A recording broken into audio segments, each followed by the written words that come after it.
All right, guys, back on Southeastern 16 with Max Barr. Yep, we got another Kentucky basketball transfer. Sorry to everybody else out there. We keep talking about the Cats because you know what? They keep bringing players in.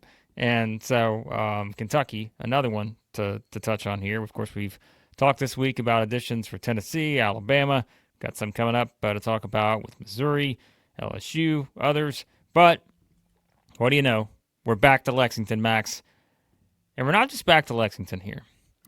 We're back to Lexington with the reigning Southeastern 16 Bully Ball Player of the Year, Mo Dioubate from the Alabama Crimson Tide. Max, Bully Ball is back at Kentucky. And it wasn't even close. Landslide, Bully Ball Player of the Year. Unanimous. I had 44 ballots from the people. He was far and away Bully Ball Player of the Year. He hails from Queens, New York. Shout out, another New York native. There we go, Mo D. You know, there's a level of toughness, that I can see there. Little bit of a background here. Really cool connection to the Cats. So Mo D in high school attended the Putnam Science Academy in Connecticut. That's where Hami Diallo and Ugana Onyensu went to high school as well. So you got a little bit of Cats history here. 4-star out of high school. Chose Alabama over the Johnnies, Maryland, and Kansas State. And then in this cycle here, transferring out of Alabama, he was one of the highest rated transfers in his short time in the cycle. And he chose Kentucky over teams like Louisville, North Carolina, Michigan, in the SEC. Mississippi State, Oklahoma, and Vandy reached out to Mo D, but Mo D chooses the Cats.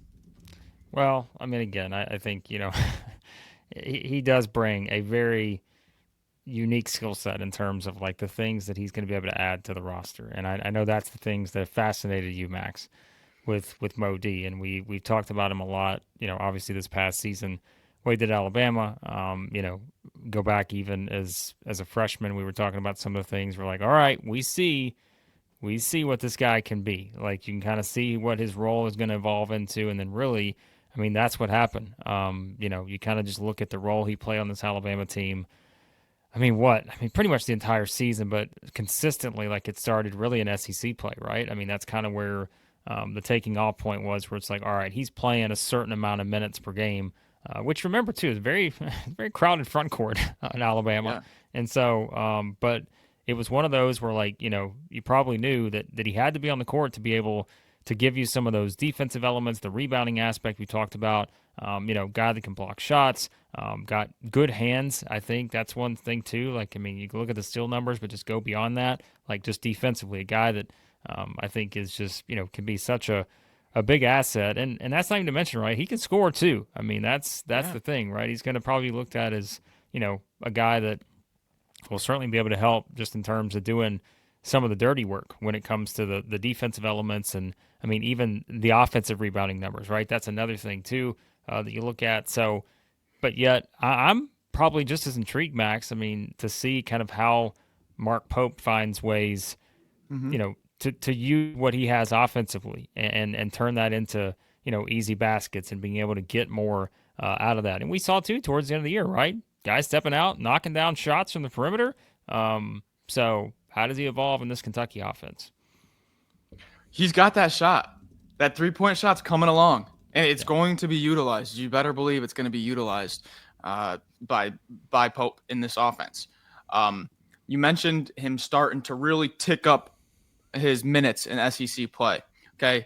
These are the categories he finished top 25 in conference play in: offensive rebound rate, defensive rebound rate, steal rate, fouls drawn per 40 minutes, and 2-point percentage. Basically, to dumb that down, he's a beast. He is a beast around the rim. Okay. Basically. He's got one of the best rebounding rates, one of the best on-ball defenders, draws contact like no other, and is extremely efficient in and around the rim when he gets to his spots. He led. I know around the league, it's a topic of, you kind of make fun of the Tide for it, but they're hard hat points and the blue collar points that they do, their little stat system to quantify toughness and hustle plays. He was the leader for Alabama last year. It was given to the hard hat is given to the guy that leads that game in blue collar points or however they do it. Mo D was the leader for Alabama this year. Blake, I'm starting to think of like a Do Thero comps in terms of you saw the potential was there. You could see the athleticism, the frame, the physicality. You're like, this guy's a beast. Can he just put it all together? And then you have him at Arkansas, one of the tops in fouls drawn per 40 minutes, gets to the line relentlessly and just crushes the boards. Especially given how efficient this Kentucky offense is, you could be seeing a huge leap for Mo D this year. Well, and Nato, it's one of the things he seemingly always talked about was how coachable he was. And I know you can say, well, coaches say that sometimes, but he was always talking about him. It seemed like his name was always popping up when he mentioned those kind of things, and just discussing his development as a player. And so I think from that standpoint, like he's going to bring those things. And remember too, we said at the end of the last season, one of the key stats we kept pointing out was how Kentucky evolved defensively and how they got so much better on the defensive end of the floor and how that was sort of really fueling some of their better play down the stretch. Everyone had talked all season about the offense for understandable reasons, but I mean, for the defensive numbers to take the jump that they took last season, it was significant because it helped them kind of make like we said, a good run. Didn't finish the way you wanted in the NCAA tournament, but still, it was progress.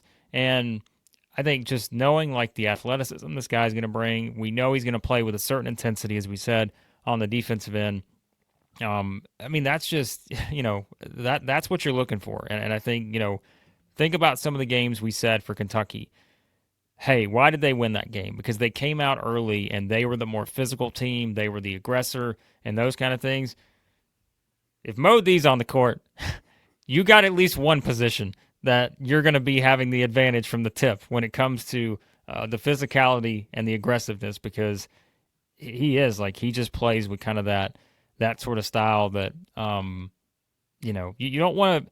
I feel like glue guy sometimes is, people feel like that's sort of a derogatory term, but I don't really see it that way. He is one of these guys that you feel like is going to hold a lot of things together.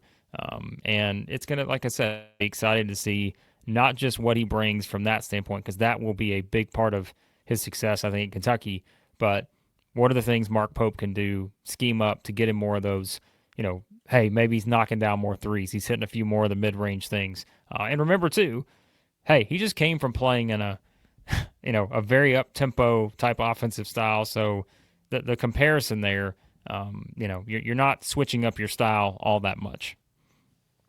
And think of the advantage that they'll have in transition. Mo D grabs the defensive rebound, and you can go, kind of similar to how sometimes Amari Williams would just grab and go. Mo D had multiple assists in 9 SEC games.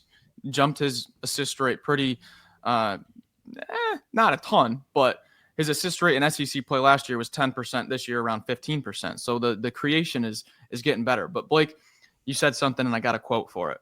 Here is our guy, Chris Youngblood, one of our guys, part of our guys last year. Loved Chris Youngblood. All guy team. This is what CYB had to say about Dioubate after they beat St. Mary's round of 32, not too long ago. Quote, Mo's been the key to our winning, our success all season. You win championships with players like Mo. That was after the St. Mary's game, round of 32. Okay, I got one more quote for you. This was a little bit farther back. February 1st, Alabama has a real nice game against Georgia. All right, and grab a win. Nate Oates after that game. We call it blue-collar basketball, and he's as blue-collar as it gets. He's all about getting stops, not afraid to mix it up. Those two quotes right there. You got a coach saying he's as blue-collar as it gets, and you got one of the graduates on the team saying he's the key to our success all season. He's the type of player you win championships with. There you go. That's what you're getting. That's what you're getting. Max, on a percentage scale, how likely are you to run through a brick wall after talking 10 minutes about Mo D? Staying in the league, too. That's the important part. He's not transferring out of the SEC. You get to watch him again for this many games next season. Like, it's got to just be a tremendous feeling.